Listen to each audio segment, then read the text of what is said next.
Il y a des matins où la lumière du jour semble trop crue pour des âmes chargées de fardeaux invisibles. Sarah, elle, vivait chacun de ces matins comme une épreuve silencieuse. Le poids de la pauvreté collait à sa peau comme un vêtement trop étroit, étouffant chaque espoir avant même qu'il ne puisse éclore. Elle était jeune, mais la vie l'avait vieillie trop vite. Ses mains, qui autrefois caressaient des rêves doux, étaient désormais crevassées par le travail et le souci. Pourtant, au creux de cette routine douloureuse, brillait une étincelle discrète, mais invincible, l'amour pour ses filles, Emma et Ella. Les jumelles étaient la respiration même de Sarah. Chaque sourire volé à travers la misère lui rappelait que, malgré tout, elle était encore debout. Mais même l'amour le plus pur ne paie pas les factures ni n'offre d'avenir. Sarah le savait. Le frigo vide lui parlait plus que les mots doux.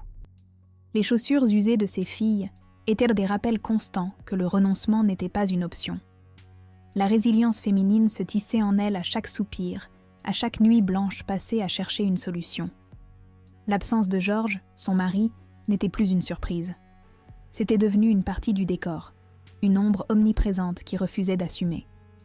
Pire que l'abandon physique, il y avait cette trahison féminine silencieuse, celle de l'homme qui détourne le regard, qui refuse de porter le poids du quotidien. Sarah portait seule cette croix. Ses épaules ployaient, mais son âme se refusait à céder, car malgré la douleur, elle croyait encore au renouveau intérieur. Un jour, elle se disait « Tout cela aurait un sens ». Un soir, alors que le froid s'insinuait par les fissures des murs décrépits de leur petite maison, Sarah sentit que le poids devenait trop lourd. Le désespoir chuchote souvent dans ces moments d'abandon. Mais au lieu de sombrer, elle choisit de se lever. La nuit devint son témoin silencieux. Drapée de courage et d'épuisement, elle prit la main de ses filles endormies et fit un vœu. Elle ne vivrait pas la même vie qu'elle. Ce fut le début de sa quête. La transformation par la douleur venait de commencer. Ne sachant plus vers qui se tourner, Sarah pensa à Anita, sa meilleure amie.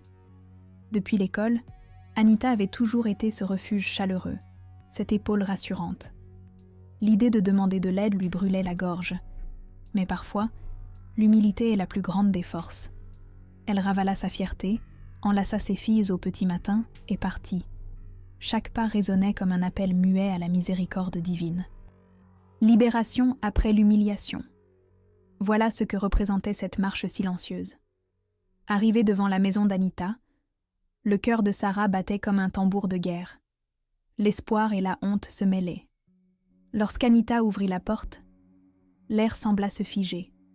Sarah sentit aussitôt que quelque chose avait changé. L'accueil fut tiède, presque mécanique. Mais l'innocence de son âme lui fit ignorer ses premiers signaux.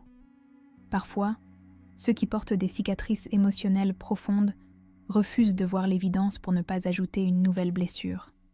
Sarah exposa son besoin avec humilité. Elle parla de ses filles, de leur avenir, du sacrifice qu'elle était prête à faire pour les inscrire à l'école. Ses yeux brillaient d'une sincérité brute, mais derrière ceux d'Anita se cachait une ombre, une lourdeur que Sarah ne comprit pas tout de suite. Ce n'est que plus tard que le voile tomberait, révélant la trahison féminine la plus cruelle. Pour l'instant, l'innocente croyait encore au soutien inconditionnel. La vie, cependant, n'épargne pas les cœurs purs. Pendant que Sarah parlait de survie et d'amour maternel, Anita cachait un secret empoisonné. Le destin se préparait à lui donner une leçon douloureuse. Car souvent, c'est dans les endroits où l'on dépose le plus notre confiance que l'on trouve la lame la plus aiguisée. Le pouvoir caché du pardon n'avait pas encore sa place ici, mais son heure viendrait. Ce soir-là, en repartant d'une conversation étrange, mais apparemment inoffensive, Sarah sentit un vide. Le genre de vide qui précède les tempêtes. Ses filles dormaient contre elle, ignorant la lourdeur du monde des adultes. Dans le silence, Sarah caressa leurs cheveux et murmura une prière. Une prière pour la force spirituelle de la femme brisée, pour la lumière dans l'obscurité. Ce qu'elle ignorait, c'est que l'aube suivante allait tout renverser. Car le destin, fidèle à sa nature impitoyable, était sur le point d'arracher le voile de l'illusion. Ce qu'elle allait découvrir chez Anita allait non seulement la briser, mais aussi réveiller une force en elle qu'elle ne soupçonnait même pas. Le matin suivant, Sarah retourna chez Anita, portant encore en elle cet espoir fragile qui refuse de mourir, même chez les âmes les plus battues. Mais le destin, parfois cruel et théâtral, aime briser les cœurs au moment où ils sont le plus ouverts. Ce qu'elle ne savait pas encore, c'est que derrière cette porte s'apprêtait à se révéler une vérité plus tranchante qu'une lame, la trahison féminine, celle qui ne vient pas d'un inconnu, mais de la main que l'on croyait salvatrice. Elle entra, le sourire forcé, espérant discuter à nouveau de ses projets pour ses filles. Mais l'ambiance était différente. Le salon, autrefois chaleureux, semblait froid, presque glacial. Puis, dans un murmure, une voix familière résonna depuis la pièce voisine. C'était la voix de Georges, son mari, l'homme qu'elle croyait absent, indifférent, mais encore sien. Un rire étouffé, une complicité qui n'avait rien à voir avec la détresse qu'elle portait. Son âme comprit avant même que ses yeux n'aient confirmé. Le choc fut immédiat, viscéral. Elle s'approcha, chaque pas devenant plus lourd, comme si le sol lui-même voulait l'en empêcher. Et là, figée comme une statue, elle vit ce que toute femme redoute plus que la mort. Georges et Anita, ensemble, enlacés dans une intimité trahissant des mois, peut-être des années de mensonges. La scène se déroula comme un coup de poignard silencieux dans le cœur de Sarah. Le sol semblait s'effondrer sous ses pieds. La libération après l'humiliation était encore loin. Pour l'instant, elle était juste brisée. Georges, surpris mais sans réelle honte, afficha un mépris glaçant. « Que fais-tu là, mendiante ?» lança-t-il, ses mots plus coupants que l'image elle-même. Devant Anita, il la ridiculisa, niant son rôle de père et rejetant la valeur de ses filles. Elles ne sont que des filles, inutiles.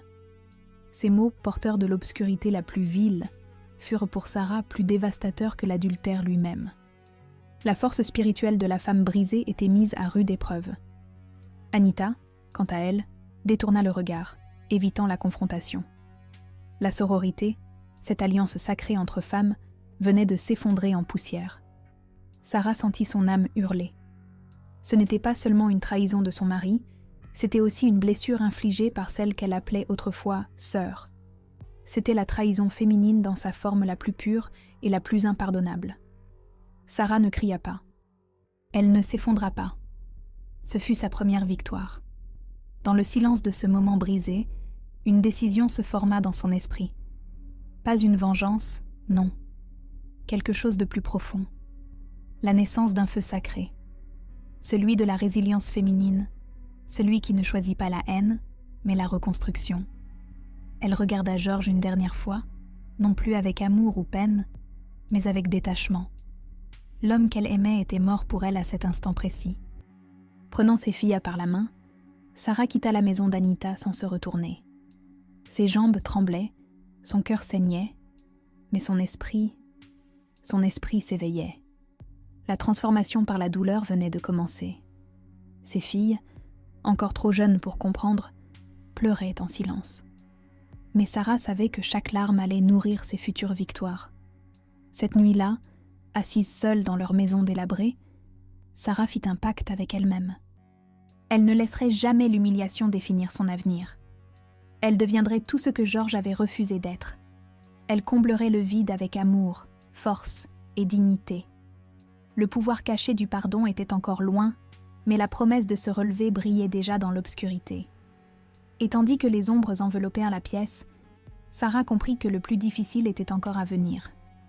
Mais désormais, elle n'était plus seulement une femme abandonnée. Elle devenait la gardienne de ses filles, le pilier de leur avenir. Le voyage vers la libération venait de s'enclencher. Et il allait être long, douloureux, mais nécessaire. Les années passèrent, implacables et silencieuses, comme le vent qui sculpte les pierres. Sarah, pourtant, ne céda jamais. Chaque matin était un combat, chaque nuit une prière adressée à un ciel souvent muet. Mais son âme, marquée par l'humiliation et la douleur, devint une forteresse. La résilience féminine coulait désormais dans ses veines. Elle était devenue l'image même de la mère qui refuse de sombrer, celle qui préfère se briser plutôt que d'abandonner. Emma et Ella grandissaient, et leurs regards remplis de curiosité et d'innocence donnaient à Sarah la force de continuer. Elles ne savaient pas tout de la trahison.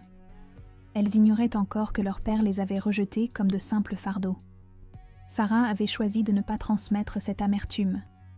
Le pouvoir du pardon caché germait déjà doucement en elle, même si la plaie était encore vive. Chaque sourire de ses filles était une victoire silencieuse contre l'abandon. Mais la vie ne s'adoucit pas pour autant. Lorsque vint le temps d'inscrire les jumelles à l'école, la réalité frappa Sarah de plein fouet. L'éducation, ce pont vers un avenir meilleur, avait un prix qu'elle ne pouvait tout simplement pas payer. Le peu d'économie qu'elle avait suffisait à peine à couvrir la nourriture. Les murs décrépits de leur maison semblaient pleurer avec elle, partageant le fardeau invisible de ces nuits sans sommeil. Le désespoir, parfois, est un tentateur dangereux. Sarah en fit l'expérience lorsqu'elle frappa à la porte de M. Johnson, un homme respectable en apparence, mais dont les intentions cachées étaient teintées de noirceur. Il écouta sa requête avec un faux air de compassion, avant de dévoiler son véritable visage. Son aide avait un prix, et pas en argent. Le mysticisme féminin, celui de l'intuition sacrée, se réveilla instantanément en Sarah. Elle sentit le danger avant même que les mots ne soient clairement prononcés. Le choix fut instantané. Non. 1000 fois non. Sarah refusa. Avec dignité. Avec rage intérieure. Elle ne vendrait jamais son âme. Pas même pour offrir un avenir à ses filles. Cette nuit-là, alors que la faim grondait et que le vide résonnait, elle pleura. Mais ces larmes n'étaient pas celles de la faiblesse. C'étaient des larmes de purification. La transformation par la douleur continuait son œuvre silencieuse. Refusant l'aide empoisonnée de Johnson, Sarah explora d'autres options. Vendant des gâteaux faits maison, nettoyant des maisons, acceptant chaque travail honnête que ses mains fatiguées pouvaient accomplir. Chaque pièce gagnée devenait une offrande pour l'avenir de ses filles. Le chemin était rude, mais elle avançait, portée par la foi discrète mais inébranlable des femmes brisées qui refusent de s'effondrer. Le poids devint cependant trop lourd. Sarah savait qu'elle devait prendre une décision radicale. La seule richesse qu'elle possédait était sa maison délabrée. La vendre signifiait perdre leur dernier refuge, mais garder cette maison signifiait priver ses filles de l'éducation qu'elles méritaient. La nuit précédant sa décision, elle se tint devant les murs fissurés et murmura une prière. Si cela est le prix, je le paie. C'était la libération après l'humiliation, une offrande volontaire au destin. Elle vendit la maison, sans regret apparent, car parfois, perdre le matériel est la clé pour protéger le spirituel. Elles se retrouvèrent bientôt sans abri, dormant là où elles pouvaient, serrées les unes contre les autres, comme un seul et même cœur battant. Mais Sarah n'avait pas peur. La force spirituelle de la femme brisée brillait plus fort dans l'obscurité. Un soir, alors que la désolation semblait totale, une vieille femme croisa leur chemin. Son regard était doux, sa voix emplie d'une sagesse ancienne. Elle invita Sarah et ses filles chez elle, sans poser de questions. C'était un geste pur, presque divin. Sarah comprit que l'univers, dans sa cruauté apparente, cache parfois des anges sous des visages ordinaires. La renaissance intérieure de Sarah ne faisait que commencer, mais désormais, elle n'était plus seule. Les pas de Sarah, fatigués et lourds, l'avaient menée là où même l'espoir semblait avoir déserté. Elle n'attendait plus rien. La vie lui avait appris que ceux qui tendent la main, souvent, la retirent au moment où l'on s'y attend le moins. Pourtant, c'est dans cette nuit froide, entourée de silence et de renoncement, que l'inattendu s'est produit. Une vieille femme, au regard aussi doux qu'un berceau céleste, apparut comme sortie d'un rêve ancien. Parfois, le destin dissimule ses messagers sous les traits les plus simples. Cette rencontre n'était pas un hasard. C'était la réponse à des prières que Sarah croyait perdues. Sans poser de questions, sans juger l'état misérable de Sarah et de ses filles, la femme leur ouvrit sa porte. Elle ne demanda rien, seulement de venir, de se réchauffer, de se reposer. Cette bonté désintéressée était pour Sarah une révélation en soi. Après la trahison féminine, après l'humiliation de Georges et d'Anita, recevoir un amour pur semblait presque irréel. Pourtant, il était là, sous ses yeux, et son âme, affamée de tendresse, sut l'accueillir. Les jours devinrent des semaines, et les semaines des mois. La maison de la vieille femme se transforma en un havre de paix. Là où la peur et le vide régnaient, le mysticisme féminin reprit vie. Sarah, pour la première fois depuis longtemps, apprit à respirer sans douleur. Emma et Ella, elles aussi, s'épanouirent comme des fleurs longtemps privées de soleil. Elles riaient, apprenaient et regardèrent leur mère avec une fierté silencieuse. La vieille femme, qu'elles appelaient affectueusement Mère Luna, devint bien plus qu'une hôtesse. Elle fut mentor, guide et symbole de cette force spirituelle de la femme brisée qui renaît à travers la douleur. Ses paroles étaient remplies de sagesse. Ce que tu as perdu t'a préparé à ce que tu es en train de devenir. Sarah buvait chaque mot comme une élixir sacrée. La maison était modeste, mais elle vibrait d'une chaleur nouvelle. Les murs résonnaient de vie. Sarah, redevenue femme avant d'être mère, retrouvait sa lumière intérieure. Chaque tâche, aussi simple soit-elle, devenait un rituel. Cuisiner, balayer, enseigner à ses filles, tout avait désormais un sens. C'était la transformation par la douleur, lente, mais vraie. Emma et Ella, grâce au sacrifice de leur mère, purent retourner à l'école. Elles étudiaient avec acharnement, conscientes que chaque page tournée était un hommage à la résilience de Sarah. Le soir, elles s'endormaient contre elle, murmurant des promesses d'un avenir où elles allaient inverser les rôles. Un jour, c'est nous qui prendrons soin de toi. Ces mots étaient pour Sarah des guérisons secrètes. Mère Luna ne vivrait pas éternellement. Sarah le savait. Mais son héritage, ce qu'elle leur offrait au-delà du toit et du pain, était immatériel. C'était un legs de sagesse, de pardon et de libération après l'humiliation. Chaque conseil semblait destiné à préparer Sarah à un futur qu'elle n'osait encore imaginer. Le jour de son départ fut doux et triste. Mère Luna quitta ce monde paisiblement, entourée d'amour et de gratitude. Sarah et ses filles pleurèrent, non pas de désespoir, mais de reconnaissance. Elles organisèrent une cérémonie modeste, pleine de prières et de souvenirs. La vieille femme était partie, mais sa lumière resterait à jamais. Les années passèrent. Emma et Ella devinrent de jeunes femmes brillantes, forgées dans l'adversité, mais polies par l'amour.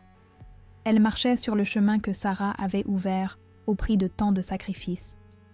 La maison de Mère Luna, désormais la leur, était devenue le symbole tangible de leur renaissance intérieure. Et Sarah, assise souvent seule dans la petite véranda, regardait le ciel et murmurait « Merci ». Car malgré tout, malgré les trahisons, les nuits sans fin et les larmes, elle avait trouvé quelque chose d'inestimable, la paix.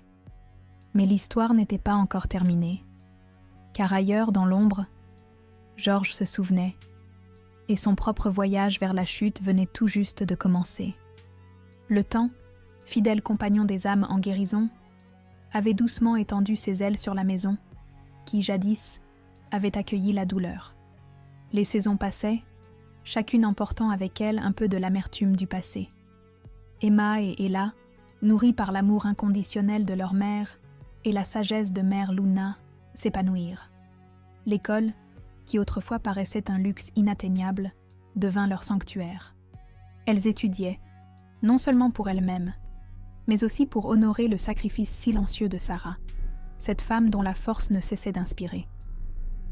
Chaque jour était un combat, mais aussi une victoire. Tandis que les autres enfants rentraient chez eux distraits par l'insouciance, Emma et Ella passèrent leur soirée à réviser, à se motiver mutuellement. « Nous n'avons pas le droit d'échouer », disait-elle souvent, non par peur, mais par respect pour le chemin parcouru. Leur mère leur avait appris la valeur du travail acharné et l'importance de la résilience féminine face à la douleur. Les années d'études furent rudes, les moqueries, les doutes, les nuits blanches. Tout aurait pu briser des âmes moins préparées. Mais elles portaient en elles la force spirituelle de la femme brisée, transmise comme un héritage sacré par Sarah. Aucun obstacle ne semblait insurmontable. Là où d'autres voyaient des murs, elle voyait des défis. Là où la vie murmurait « impossible », elle répondait « regarde-nous avancer ». Leur persévérance porta ses fruits. Le jour où elles furent acceptées à l'université de droit, Sarah pleura en silence. Pas de tristesse, mais de gratitude. Ses filles, celles que Georges avait méprisées et rejetées, allaient devenir des femmes puissantes, des avocates, des défenseuses de la vérité. C'était la libération après l'humiliation. Un message au monde que les femmes rejetées peuvent se réinventer en reines. Les études universitaires furent une autre épreuve, mais elles étaient prêtes. Emma, avec sa rigueur, et Ella, avec son éloquence, formaient un duo redoutable. Elles se complétaient, se soutenaient, et plus important encore, elles se souvenaient toujours de leurs racines.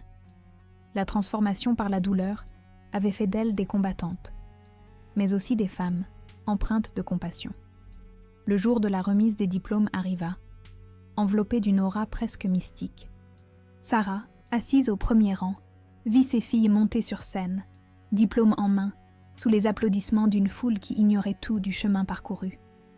Le regard embué, elle murmura une prière pour Mère Luna, dont la main invisible semblait encore guider leurs pas. La renaissance intérieure était maintenant complète. Lors de leur discours, Emma et Ella ne purent en retenir leurs larmes. Elles parlèrent de leur mère, de ses sacrifices, de ses nuits passées à travailler pour qu'elle puisse rêver. Elles honorèrent aussi la vieille femme qui leur avait ouvert sa maison et son cœur. Le public, touché, se leva pour une ovation. Sarah devint, pour un instant, le symbole de toutes les mères silencieuses, de toutes les femmes qui donnent sans rien attendre en retour. La fierté était immense, mais teintée de mélancolie. La vieille maison, témoin de tant de larmes et de rires, résonnait désormais d'un vide. Mère Luna était partie depuis longtemps, mais son esprit vivait encore à travers chaque geste d'amour et chaque succès des filles.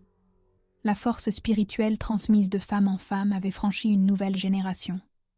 Ce soir-là, réunies autour d'un dîner simple mais symbolique, Sarah, Emma et Ella se regardèrent longuement. Il n'y avait plus besoin de mots. Tout était dit dans les sourires, dans les regards pleins de gratitude. Elles avaient traversé l'abîme ensemble. Et désormais, elles s'apprêtaient à entrer dans une nouvelle ère. Mais ailleurs, dans l'obscurité, un visage familier errait. Car pendant que la lumière de Sarah brillait, Georges, lui, sombrait de plus en plus. Pendant que la lumière renaissait dans la maison de Sarah, ailleurs, dans un lieu où le bonheur avait déserté depuis longtemps, Georges vivait son propre enfer silencieux. Le temps, ce juge impartial, avait fini par lui présenter la facture. Autrefois sûr de lui, méprisant et cruel, il n'était plus que l'ombre de cet homme qui avait tourné le dos à ses responsabilités. Il partageait désormais ses jours avec Anita, mais ce que jadis il pensait être le plaisir s'était transformé en un poison lent. La trahison féminine, cette fois, avait changé de camp. Anita n'était plus l'amie complice et douce. Elle était devenue la maîtresse du mépris. Les disputes faisaient désormais partie du quotidien. Anita, autrefois séductrice, était devenue toxique, manipulatrice. Elle lui rappelait sans cesse son échec, ses choix, sa faiblesse. Georges, qui pensait avoir échappé à la routine avec Sarah, s'était enfermé dans une prison bien plus sombre. Ce n'était plus seulement l'absence d'amour, mais l'absence de respect. La maison était devenue un champ de bataille. Et Georges, un soldat désarmé. Les nuits de Georges étaient peuplées d'insomnie. Il errait dans le silence, hanté par les souvenirs. Les rires de ses filles, leurs regards innocents, la voix douce de Sarah, tout revenait le hanter. Il revivait sans cesse la scène où il l'avait traitée de mendiante, où il avait rejeté ses propres enfants. À l'époque, il n'avait pas vu la gravité de ces mots. Maintenant, chaque syllabe résonnait comme un écho dans son âme vide.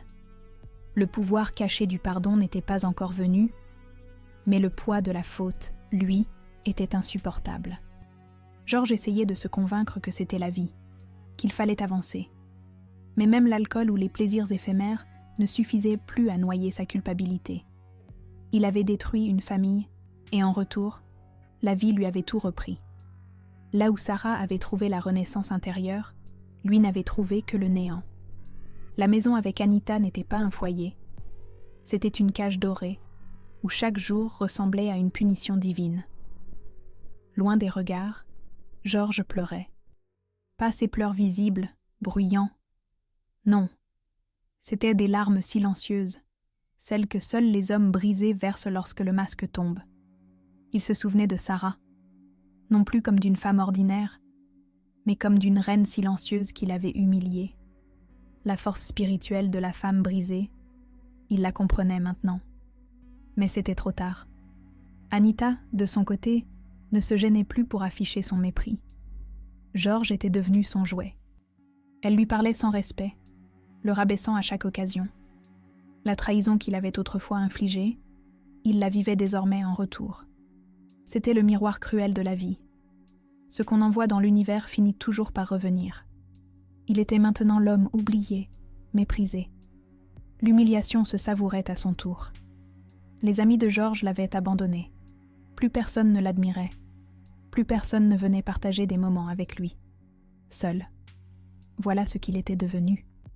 Seul avec ses regrets, ses erreurs et ses nuits froides. Son regard se perdait souvent dans le vide, se demandant à quel moment il avait perdu le contrôle de son existence. Mais la vérité, douloureuse, était simple. Il l'avait perdu le jour où il avait rejeté l'amour véritable. Chaque fois qu'il croisait des pères avec leurs filles, son cœur se serrait. Et lorsque, par hasard, il vit Emma et Ella dans un article de journal célébrant leur succès, il sentit un poignard transpercer son âme. Ces filles, qu'il avait qualifiées d'inutiles, étaient devenues des femmes puissantes. L'ironie était cruelle. La transformation par la douleur, il la contemplait désormais de l'extérieur. Impuissant. La nuit, Georges priait, pas pour retrouver Sarah ou ses filles. Il savait que cela était impossible. Il priait pour trouver la paix, pour que le poids de ses fautes cesse de l'écraser. Mais le pardon ne vient pas à ceux qui n'ont pas su aimer. Son voyage spirituel commençait à peine, et il ne savait pas encore que le pire restait à venir. Car là où il croyait avoir touché le fond, la vie s'apprêtait encore à le pousser plus bas. Dans l'obscurité de leur vie commune, Georges et Anita étaient devenus étrangers. Deux âmes perdues, enchaînées l'une à l'autre par la rancune et la désillusion. Ce qui avait commencé comme une liaison pleine de désirs interdits s'était transformé en un champ de ruines. Anita, jadis séductrice et sûre d'elle, avait muté. La douceur avait laissé place à l'amertume, la complicité à la manipulation. Georges vivait chaque jour comme un captif, mais il ignorait encore que le pire était à venir. Anita avait sombré plus vite que lui. La jalousie, l'insatisfaction et l'envie avaient érodé son esprit. Elle n'était plus que l'ombre d'elle-même. Un soir, alors que la tension atteignait son paroxysme, elle fit entrer dans leur cercle intime un homme aussi dangereux qu'elle. Chef Roland. Un nom qui résonnait dans la ville comme un avertissement silencieux. Roland était violent, imprévisible, un prédateur camouflé sous des sourires trompeurs. La trahison féminine, cette fois, n'était plus un jeu, c'était un pacte avec le diable. Georges observait cette nouvelle dynamique avec effroi. Il n'était plus le maître, mais le spectateur d'un théâtre de la cruauté dont il avait autrefois écrit le premier acte. Roland s'installa peu à peu dans la vie d'Anita, la dominant, l'humiliant, comme Georges avait jadis humilié Sarah. La vie, d'une ironie cruelle, lui faisait goûter chaque goutte du venin qu'il avait lui-même distillé. La transformation par la douleur ne lui laissait aucun répit. Un soir tragique, les cris éclatèrent. Georges, habitué aux disputes, sentit pourtant que cette fois-ci, quelque chose était différent. L'air était lourd, presque étouffant.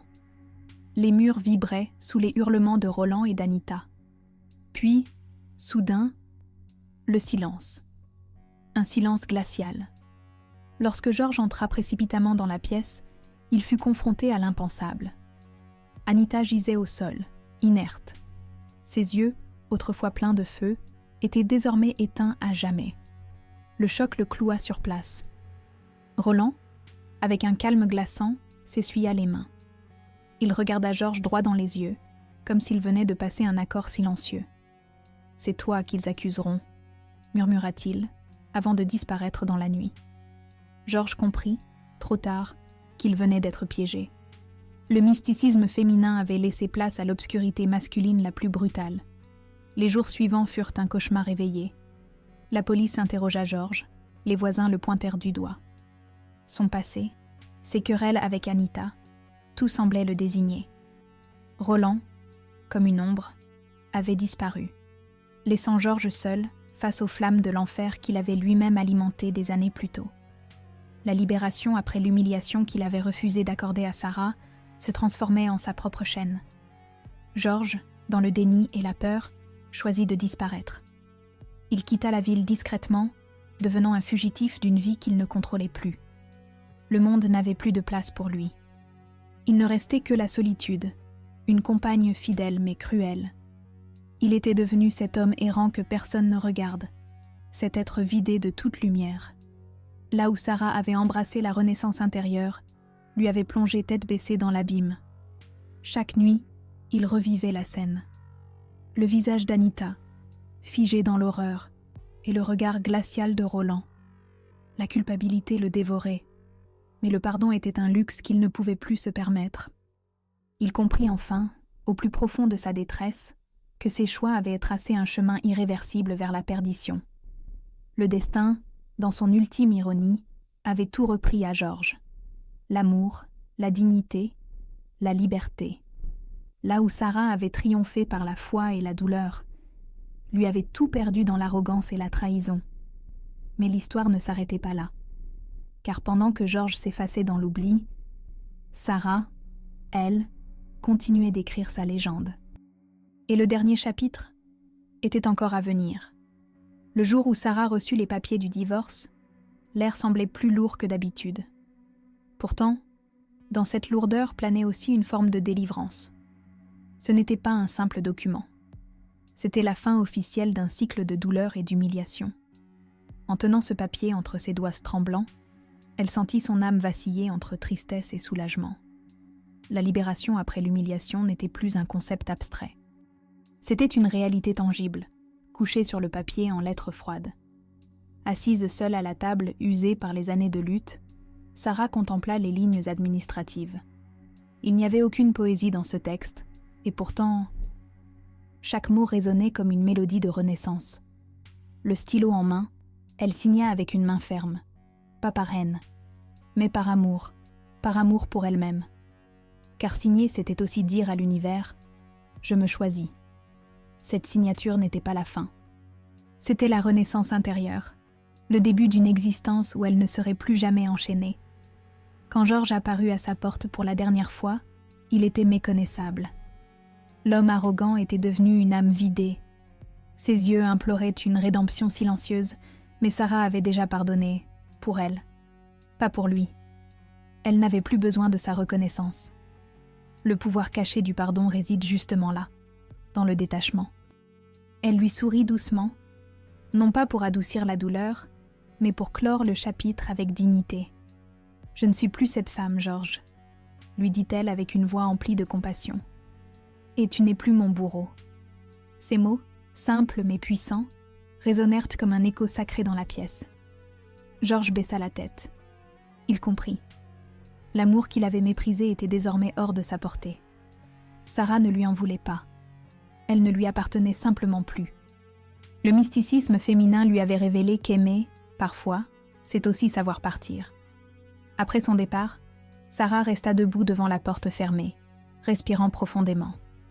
Un vide paisible l'enveloppa. Ce n'était pas l'absence de quelque chose. C'était la présence d'elle-même. Elle était entière, complète, sans chaîne. La force spirituelle de la femme brisée, qu'elle portait depuis des années, avait maintenant muté en pouvoir sacré. Les jours suivants furent empreints d'une douceur nouvelle. Sarah se réveillait avec le sourire, savourant le silence qui n'était plus synonyme de solitude, mais de paix. La maison vibrait d'une énergie différente. Chaque coin semblait lui murmurer tu as survécu. Elle s'accordait désormais le droit d'être douce avec elle-même. La transformation par la douleur avait accouché d'une reine. Elle observa ses filles, devenues des femmes, bâtir leur vie avec honneur. Leur réussite était aussi la sienne. Elles étaient la preuve vivante que l'amour vrai, celui qui endure, élève. Sarah ne s'accrochait plus à la souffrance. Elle dansait désormais avec la vie, consciente que même les blessures ont leur poésie. La résilience féminine brillait en elle comme un phare dans la nuit.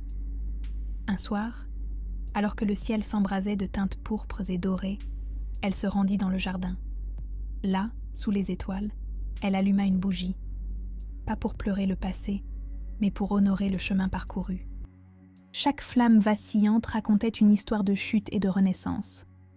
Sarah savait que la vie lui réserverait encore des défis, mais elle n'avait plus peur. Elle était devenue l'incarnation du mysticisme féminin, celui qui guérit et guide. À cet instant précis, elle comprit que la vraie victoire n'était pas d'avoir reconquis l'amour de Georges ou de l'avoir fait regretter. La vraie victoire, c'était d'être debout, le cœur apaisé, libre. La vraie victoire, c'était elle. Mais même dans cette paix retrouvée, la vie murmurait encore.